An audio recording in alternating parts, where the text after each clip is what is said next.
आप सभी का स्वागत है अपने यूट्यूब चैनल एजुकेशन विद आलोक यादव पर। आज का हमारा topic UP triple SC PET science के कुछ अति महत्वपूर्ण क्वेश्चन 20 क्वेश्चन के बारे में होगा साइंस के।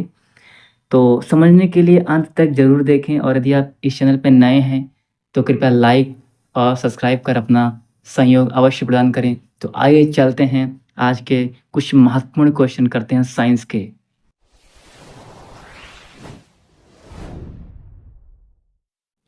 मनुष्य के शरीर में सबसे बड़ी ग्रंथि कौन सी होती है? सबसे बड़ी ग्रंथि कौन सी होती है? तो मनुष्य के शरीर में सबसे बड़ी ग्रंथि होती है, वो है यकृत, लीवर। लीवर शरीर की सबसे बड़ी ग्रंथि है जो पित्त स्रावित करता है। अगला क्वेश्चन है, विटामिन डी की कमी से कौन सा रोग होता है? विटामिन डी की कमी से कौन सा रोग होता है? तो विटामिन डी हड्डियों में कैल्शियम को जमाने में सहायता करता है और इसकी कमी से बच्चों में रिकेट्स होता है। बच्चों में रिकेट्स रोग हो जाता है, अर्थात हड्डियां जो होती हैं वो टेढ़ी हो जाती हैं, कमज़ोर हो जाती हैं। अगला क्वेश्चन है, बल्ब में फिलामेंट किस धातु का बना होता है? बल्ब में जो फिलामेंट होता है वो किस धातु का बना होता है? तो टंगस्टन का गलनांक सबसे अधिक होता है, इसलिए बल्ब में टंगस्टन का प्रयोग किया जाता है। यदि बात करें टंगस्टन का जो गलनांक होता है वो 3410 डिग्री सेल्सियस होता है, इसीलिए इसका प्रयोग किया जाता है टंगस्टन का। अगला क्वेश्चन है, रक्त का लाल रंग किसके कारण होता है? रक्त का लाल रंग किसके कारण होता है? तो रक्त का लाल रंग हीमोग्लोबिन में उपस्थित लौह के कारण होता है लाल रंग। इसका आंसर होगा बी, इसमें उपस्थित होता है लौह Fe, जिसके कारण इसका रंग होता है लाल होता है। अगला क्वेश्चन है, डायनामाइट में मुख्य रसायन कौन सा होता है? डायनामाइट में मुख्य रसायन कौन सा होता है?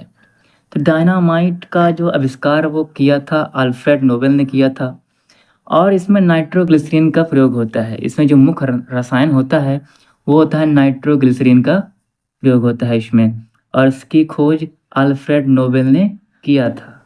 अगला प्रश्न है, हरे पौधे अपना भोजन किस प्रक्रिया से बनाते हैं? हरे पौधे अपना भोजन किस प्रक्रिया से बनाते हैं?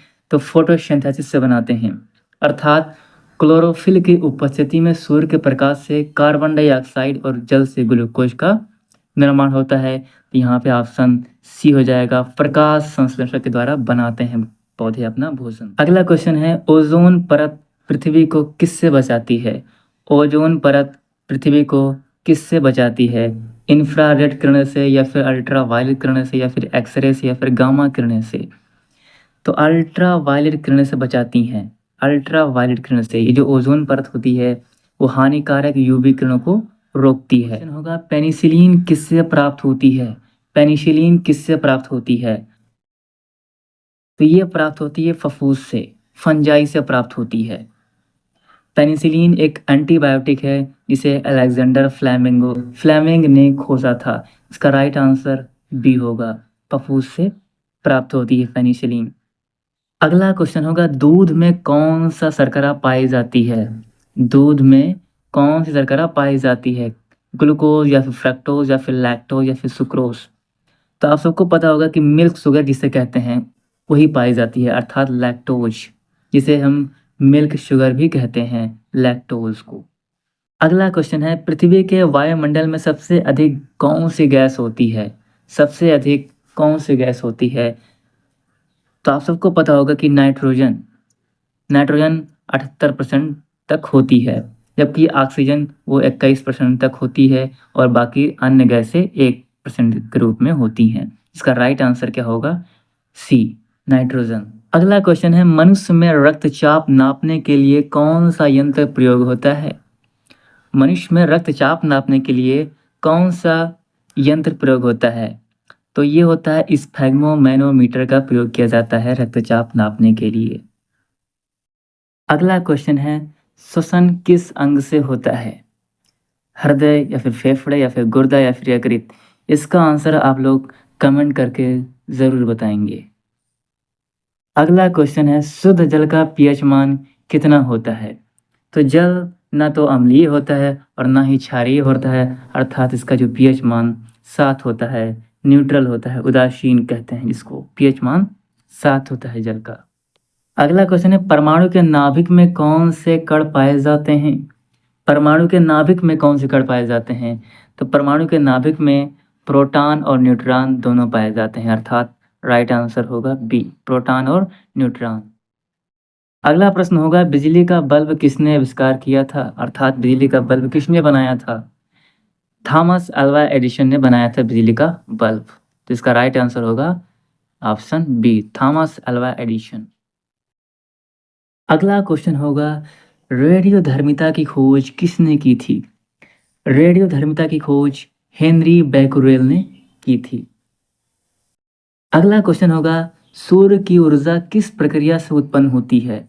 सूर्य की जो ऊर्जा होती है वो किस प्रक्रिया से उत्पन्न होती है? जिसका आंसर होगा नाभिकीय संलयन से सूर्य की ऊर्जा उत्पन्न होती है। अगला क्वेश्चन है, मलेरिया का प्रसार किससे होता है? मलेरिया का प्रसार किससे होता है? तो मलेरिया एक प्लाज्मोडियम परजीवी से होता है। प्लाज्मोडियम परजीवी से होता है जो एनाफ्लीज मच्छर से फैलता है। एनाफ्लीज मच्छर से काटने से ये मलेरिया का प्रसार होता है। आयरन की कमी से कौन सा रोग होता है? तो ये होता है एनीमिया रोग होता है आयरन की कमी से। अगला क्वेश्चन है, परमाणु बम किस सिद्धांत पर कार्य करता है? परमाणु बम होता है वो किस सिद्धांत पर कार्य करता है?